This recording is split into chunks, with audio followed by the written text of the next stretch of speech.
So, according to the Apostle John in the book of John, chapter 5, verse 24, I don't ever have to worry about being condemned to hell, lake of fire, outer darkness, gnashing of teeth, place of eternal torment and suffering. Because if I believe in the Father and the Son, I won't be condemned to the lake of eternally, for all eternity.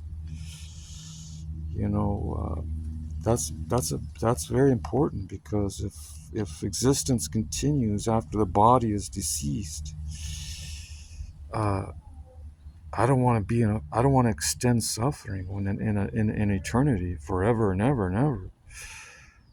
You want relief for your soul too, your soul and spirit. You know, Job saw it. All the other people saw it. They looked forward. That's what gave them hope to continue, even in their bodies, as frail and hurting as their bodies might have been.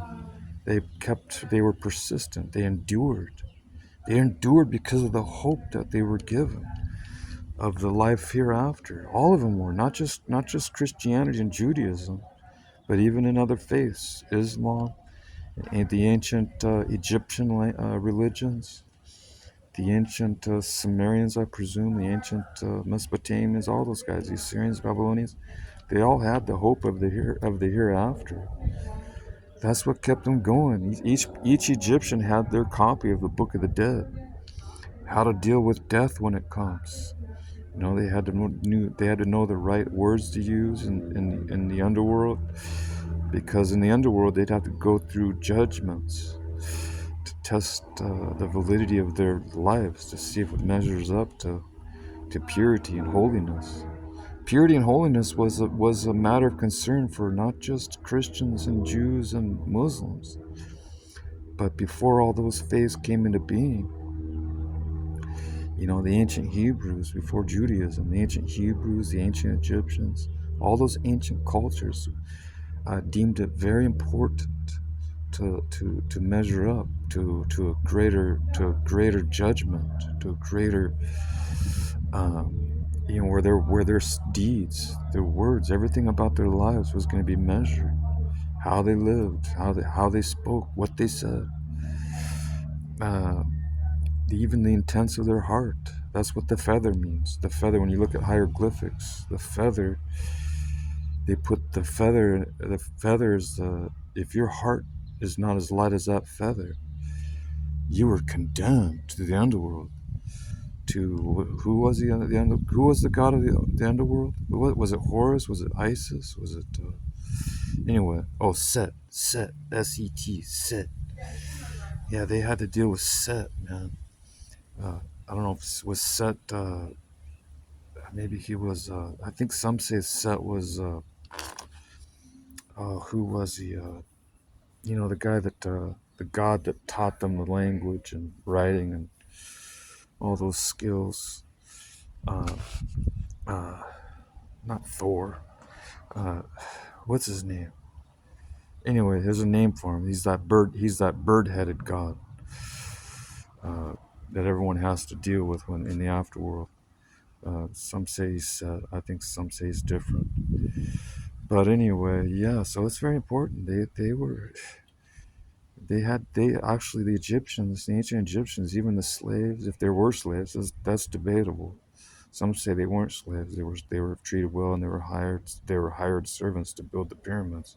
Some say they weren't slaves at all, but I'm sure they had slaves even in ancient times. Usually people from without who weren't of their same ethnic origins were made slaves. You know, enemies, their offsprings, for payment of the wars that they encountered. They'd have to pay off their war crimes if they were enemies. So they became slaves, their children. But yeah, so Thoth. I don't know if Thoth was Set. But you had the ancient Egyptians had to have to learn this, how to deal with the spells and the curses in the underworld, because they had to say the right things and do the right things to continue their progression towards the better place, heaven, if you will, to stay out of the Abusu, to stay out of the heart of the earth, to stay out of the underworld, which is hell. Gehenna, not Gehenna, what the Greeks call it, Hades, Hades. The Greeks call it Hades. Hell is Hades. So, yeah, you have to pay your penance. You have to make sure that your heart is pure, that your mind is clean, that you didn't, violate your neighbor's spouses, or you didn't. They even had laws against sexual sins. Even the ancient Egyptians, you couldn't be promiscuous. You had to be married. You had to be holy. Even the non-Christian religions, you still had to maintain moral purity. I don't know if that's a concern with our modern culture, but in ancient times it was.